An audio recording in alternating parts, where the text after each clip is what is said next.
안녕하십니까? 책 읽는 밤 달빛지기입니다. 오늘도 제가 여러분께 트루게네프의 미래를 낭독해 드리겠습니다. 트루게네프는요, 1818년 출생하여 1883년에 생을 마감한 러시아의 소설가입니다. 그는 1834년 페테르부르크 대학 철학부에 언어학과에 입학하여 1838년 독일에 유학하여 베를린 대학에서 헤겔 철학, 언어학, 역사학을 공부하였습니다. 1843년 장시 파리샤로 등단한 다음 1847년에 농촌 스케치 홀리와 카리니치를 현대인지에 기고하며 러시아 농노 제도를 사실적으로 그려 문단으로부터 호평을 받았습니다.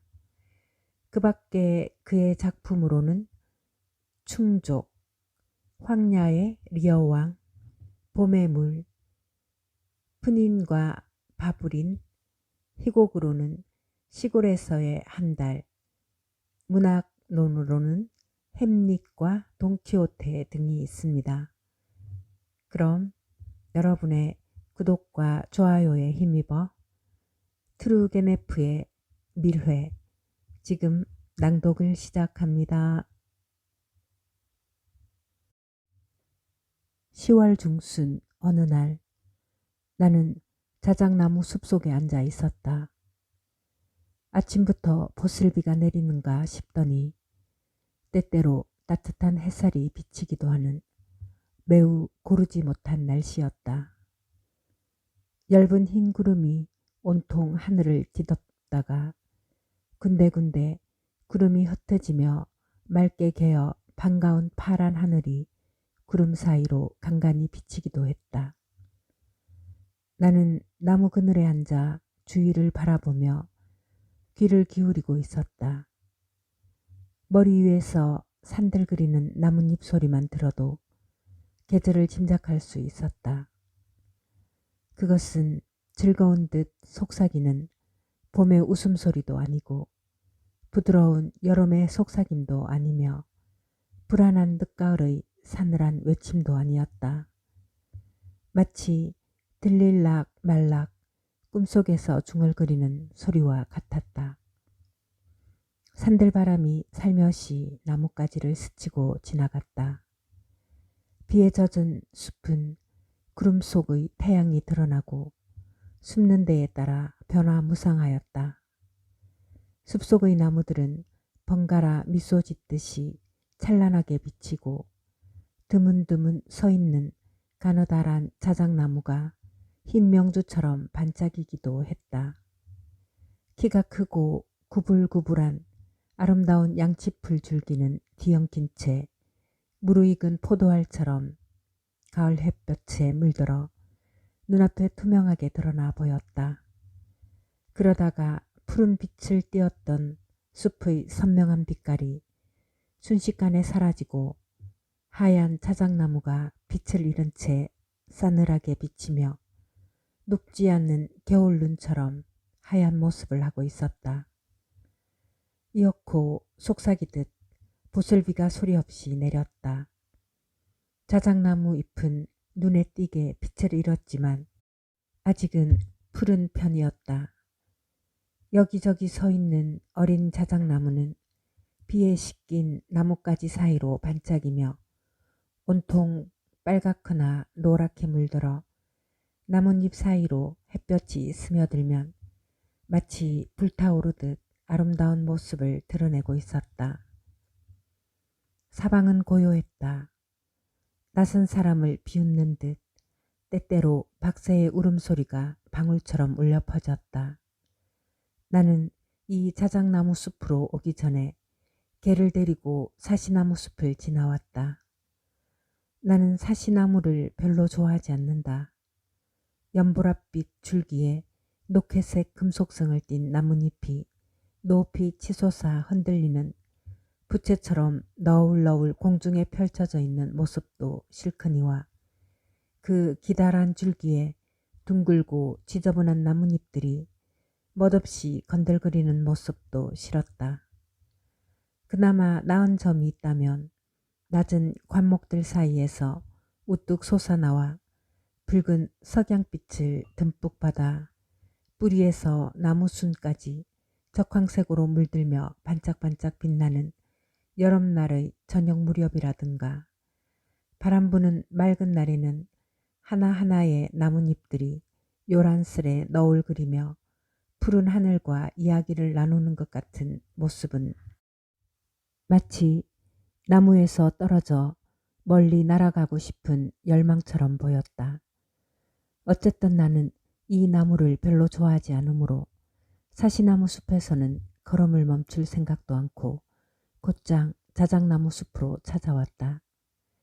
그중 야트막하게 가지를 벌리고 있어 비를 피할 수 있는 어느 자작나무 그늘에 자리를 잡은 후 주위의 경치를 감상하다가 사냥꾼만이 맛볼 수 있는 조용하고 부드러운 꿈속에 잦아 들어갔던 것이다. 내가 얼마 동안이나 잠을 잤는지 알 수 없지만 눈을 떴을 때 숲속은 햇빛이 넘쳐 흘렀고 나무들은 즐거운 듯 속삭이며 나뭇잎 사이로 파란 하늘이 눈부시게 빛나고 있었다. 구름은 기쁨에 날뛰듯 자취를 감추고 하늘은 맑게 개어 있었다. 공기는 오히려 쌀쌀해서 사람의 마음을 약간 설레게 했다. 그곳은 온종일 궂은 날씨가 계속된 다음 맑게 갠 고요한 저녁을 짐작해 해주는 장소인 것이다. 나는 다시 사냥이나 해야겠다고 생각하고 자리에서 일어났다. 그런데 그때 움직이지 않는 사람의 모습이 느닷없이 눈에 띄었다. 시골 처녀인 그녀는 내게서 20걸음쯤 떨어진 곳에서 생각에 잠긴 듯이 고개를 숙이고 두 손을 무릎 위에 얹고 다소곳이 앉아 있었다. 그녀의 한쪽 손에 안겨있던 두툼한 꽃다발은 그녀가 숨을 쉴 때마다 조금씩 미끄러져 바둑무늬 치마 밑으로 흘러내렸다. 목과 손목에 단추를 끼운 새하얀 블라우스는 부드러운 주름을 이루며 그녀의 몸을 감싸고 가슴에는 금빛 목걸이가 두 줄로 늘어져 있었다. 그녀는 매우 아름다웠다.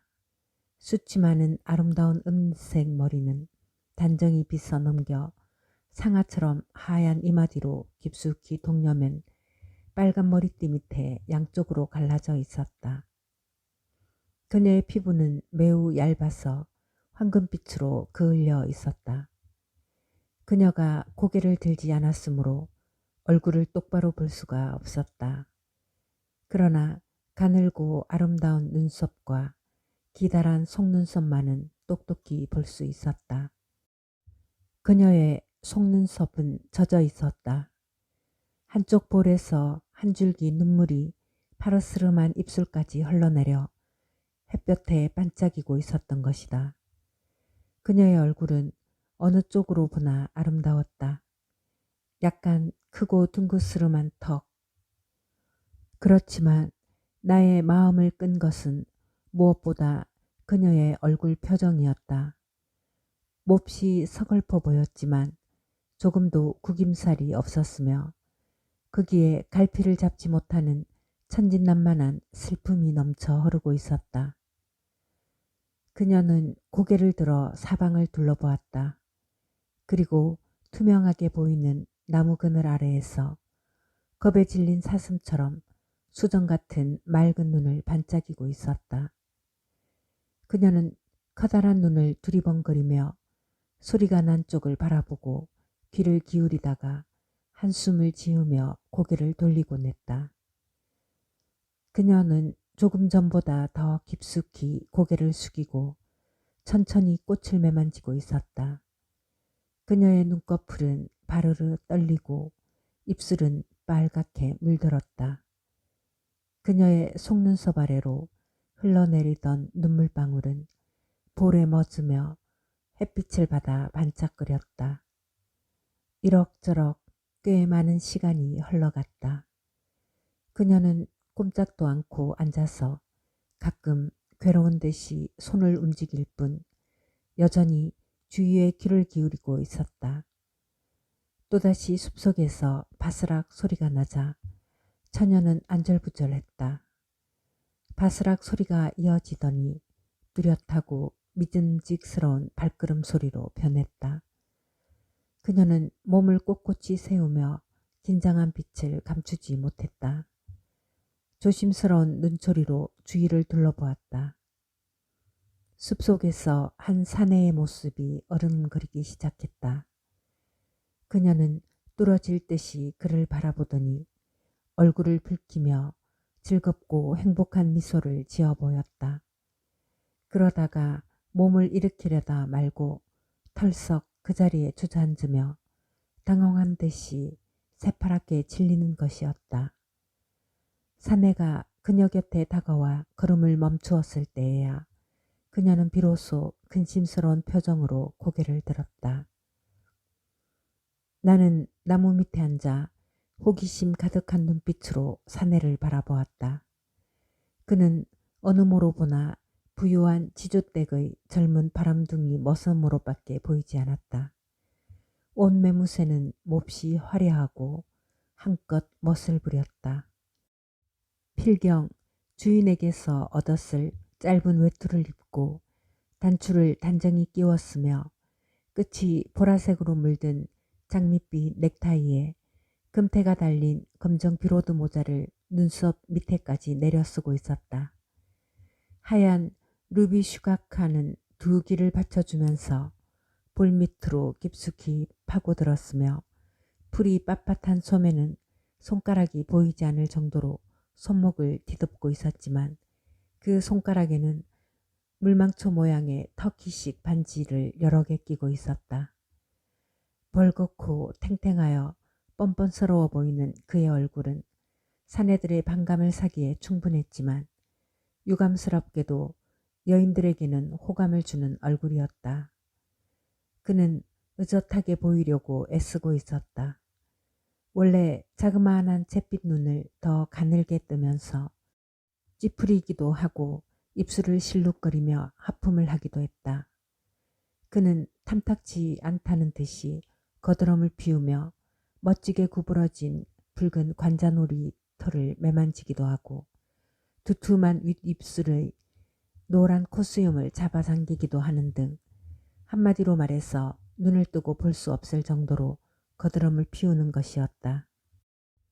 그는 자신을 기다리고 있는 시골 아가씨를 보자 이와 같이 과장된 몸짓으로 두 손을 외투 주머니에 찌르고서 무심하게 처녀를 바라보더니 옆에 앉았다.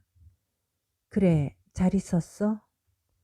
그는 딴전을 피우며 한쪽 다리를 흔들거리고 하품을 하면서 말을 이었다. 오래 기다렸어? 그녀는 한참 만에야 입을 열었다. 네, 오래되었어요. 빅토르 알렉산드리치. 그녀는 나직한 목소리로 대답했다. 그래? 그는 모자를 벗고 눈썹 곁에서 자라기 시작한 곱슬곱슬한 머리카락을 쓰다듬고 나서 거만하게 주위를 둘러본 후 다시 모자를 써서 머리를 감추어 버렸다. 나는 깜빡 잊었어. 게다가 비가 그렇게 쏟아지니. 그는 다시 하품을 했다. 일이 태산같이 밀려 자칫하면 잔소리를 듣게 돼. 그건 그렇고 우린 내일 떠나게 되었어. 내일이란요? 처녀는 이렇게 말하며 놀란 눈으로 사내를 바라보았다. 그래, 내일. 하지만 이러지 마, 제발. 그녀가 몸을 떨며 말없이 고개 숙이는 것을 보자 그는 불쾌한 어조로 다급하게 말했다. 제발 부탁이야. 아쿨리나, 울지 마. 내가 우는 것을 제일 싫어한다는 것을 너도 알잖아? 사내는 이렇게 말하며 뭉툭한 콧등에 주름을 모았다. 그래도 울면 난 가겠어. 툭하면 바보같이 훌쩍훌쩍 울기나 하고. 네, 울지 않겠어요. 아쿨리나는 꿀꺽꿀꺽 울음을 삼키며 재빨리 말했다. 정말 내일 떠나시는 거예요? 그녀는 잠시 후에 다시 말을 이었다. 그럼 이제 언제 만나게 될까요? 빅토르 알렉산드리치. 만나게 될 거야. 내년? 아니면 그 후에라도.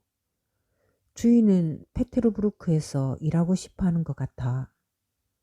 그는 약간 코멘 소리로 무뚝뚝하게 말을 계속했다.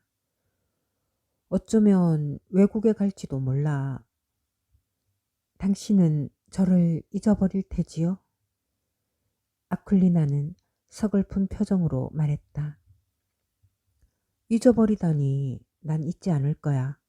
그렇지만 너도 좀 철이 들어서 바보짓은 하지 말아야지.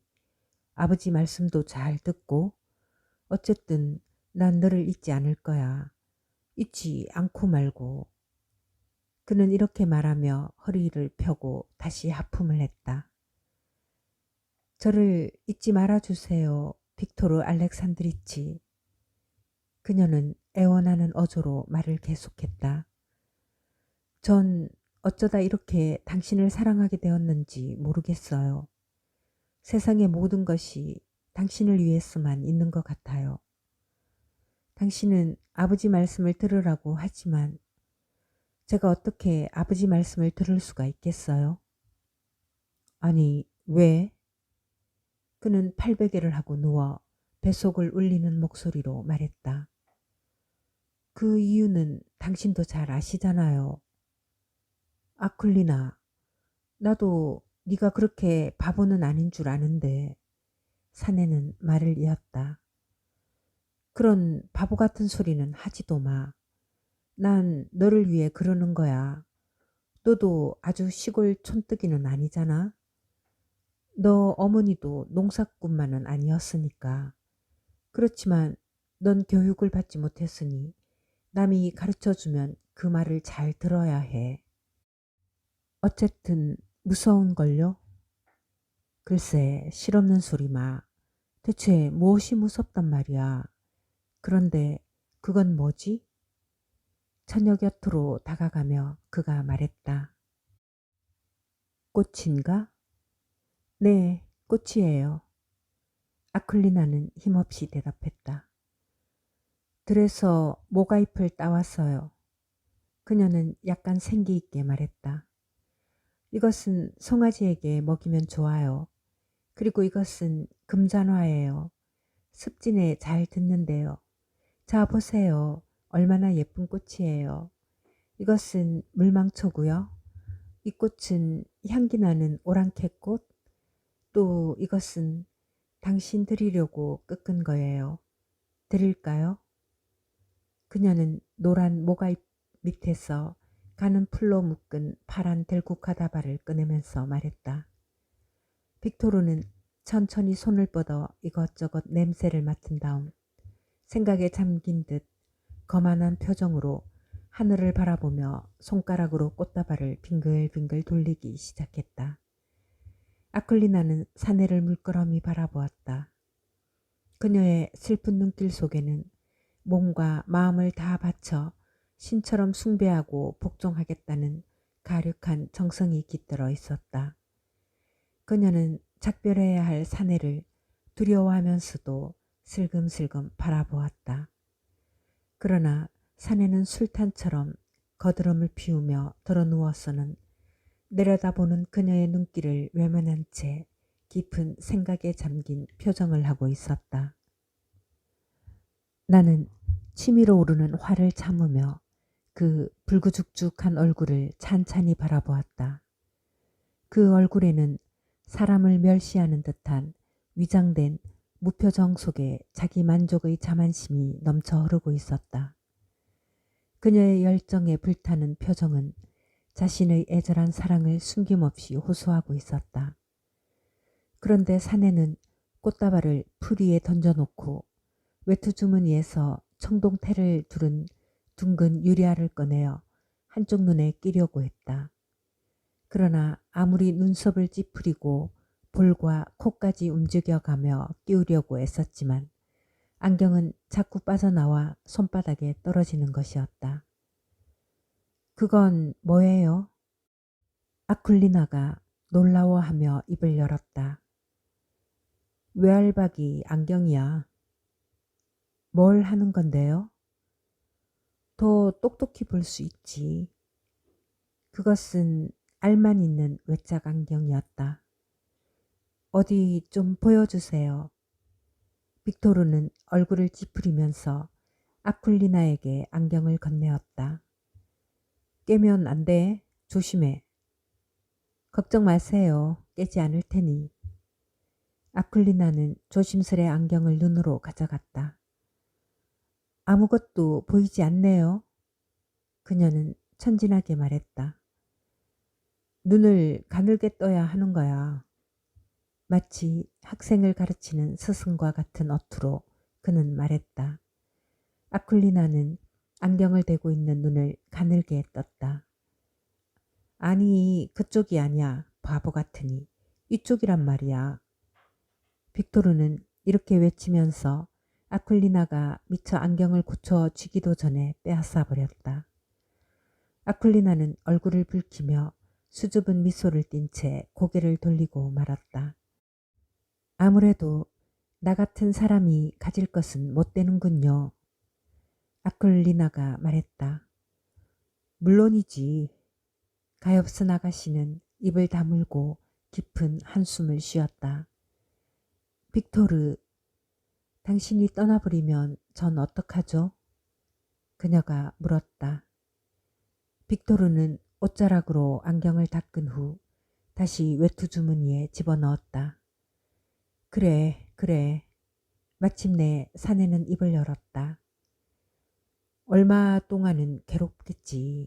그래, 괴로울 거야. 빅토르는 안 됐다는 듯이 그녀의 어깨를 두드렸다. 그러자 그녀는 어깨 위에 그의 손을 살며시 잡고 입을 맞추는 것이었다. 그래야지. 넌 정말 착한 아가씨야. 그는 만족한 표정을 지으며 말을 이었다. 그렇지만 어쩔 수 없잖아. 너도 잘 생각해봐. 주인 날이나 나나 여기 그대로 남아 있을 수는 없어. 너도 알다시피 이제 곧 겨울이 될 거야. 시골의 겨울이란 정말 견딜 수 없거든. 그렇지만 페테르부르크는 달라. 그곳에 가면 모두 신기한 것뿐이지.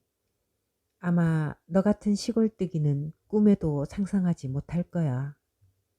근사한 집이며 멋있는 거리, 교양 있는 상류 사회의 사람들. 정말 눈이 돌 지경이거든.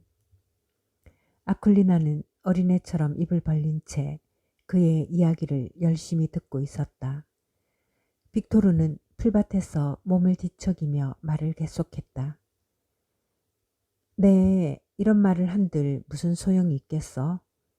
내 말을 이해하지도 못할 텐데 말이야. 저도 알아요. 알아들어요. 그렇다면 다행이군.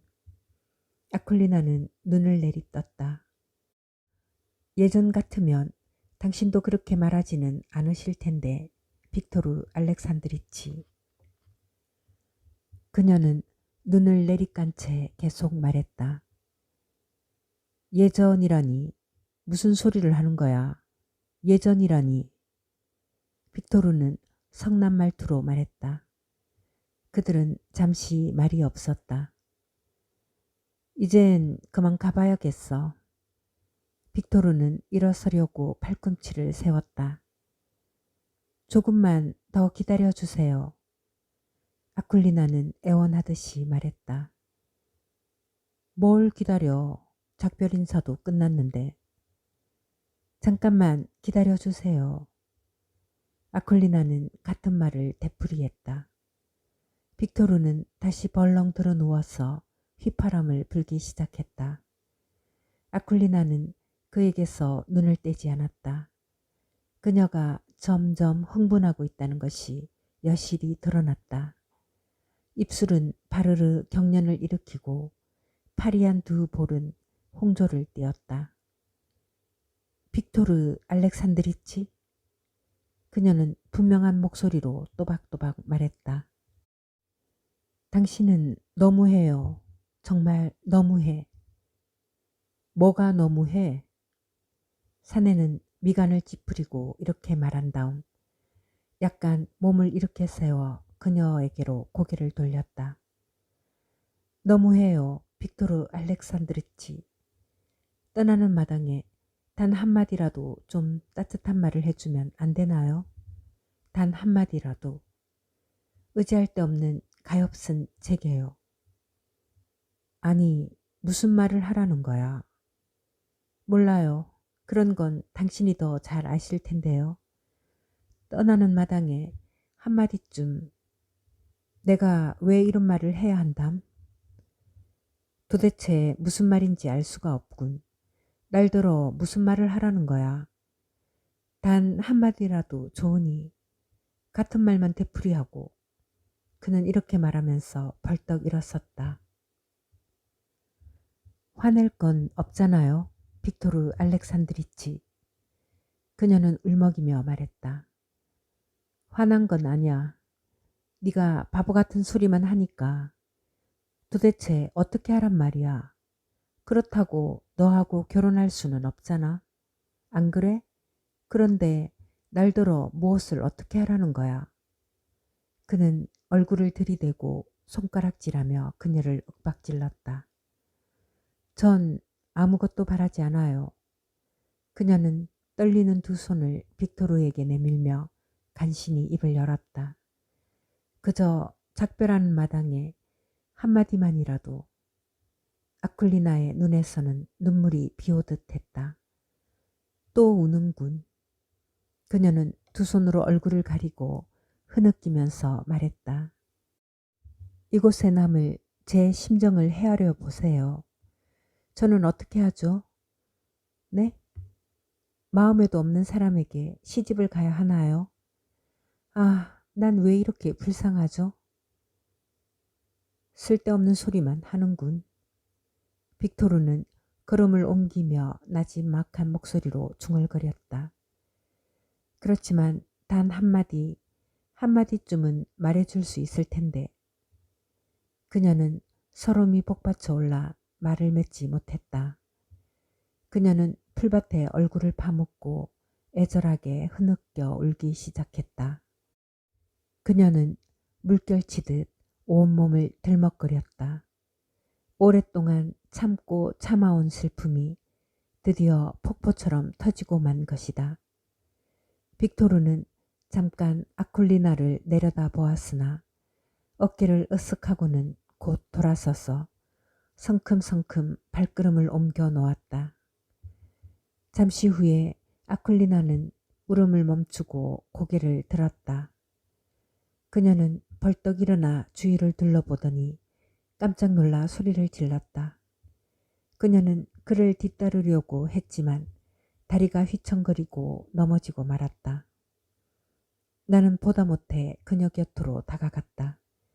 그러자 그녀는 어디서 그런 힘이 솟았는지 벌떡 일어나 가냘픈 비명을 지르며 나무 뒤로 황급히 자취를 감추고 말았다.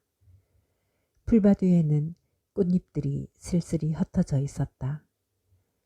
나는 잠시 멍하니 서 있었다. 이어코 그 꽃다발을 주워들고 숲을 지나 벌판으로 나왔다. 푸른 하늘에 나직히 걸려있는 태양의 햇빛마저 파리하고 싸늘한 느낌이 감돌았다.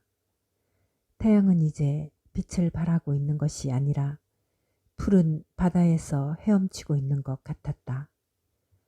해가 지려면 약 1시간가량밖에 남아있지 않지만 저녁 노을은 서쪽 하늘을 천천히 물들이고 있었다. 거센 바람이 추수를 끝낸 누런 밭두렁을 거쳐 정면으로 휘몰아쳤다. 그 바람에 조그마한 가랑잎 하나가 공중으로 날아오르며 내 곁을 지나 큰 길을 건너 숲을 따라 날아갔다. 들판에 병풍처럼 우거진 숲은 수선스럽게 흔들리면서 저녁 노을을 받아 반짝이며 물결치고 있었다. 나는 서글픈 생각이 들어 걸음을 멈추었다. 시들어가는 대자연의 슬픈 미소 속에는 우울한 겨울의 두려움이 스며들고 있는 것 같았다. 겁 많은 까마귀 한 마리가 요란스럽게 날개짓을 하면서 머리 위로 날아 올라갔다. 까마귀는 고개를 돌려 나를 힐끗 바라보더니 날색에 하늘 높이 솟아올라 까악 우짖으며 숲속으로 사라졌다. 정미소에 수많은 비둘기 떼들이 날아와서는 낮게 무리지어 맴돌다가 들판으로 산산이 흩어졌다. 이제는 가을빛이 완연했다. 빈 달구지를 끌고 언덕을 지나는 소리가 요란스럽게 들려왔다. 나는 집으로 돌아왔다. 하지만 그 가련한 아쿨리나의 모습은 좀처럼 내 머릿속에서 사라지지 않았다. 그녀의 들국화 꽃다발은 이미 오래전에 말랐지만 나는 그 꽃다발을 아직까지 고이 간직하고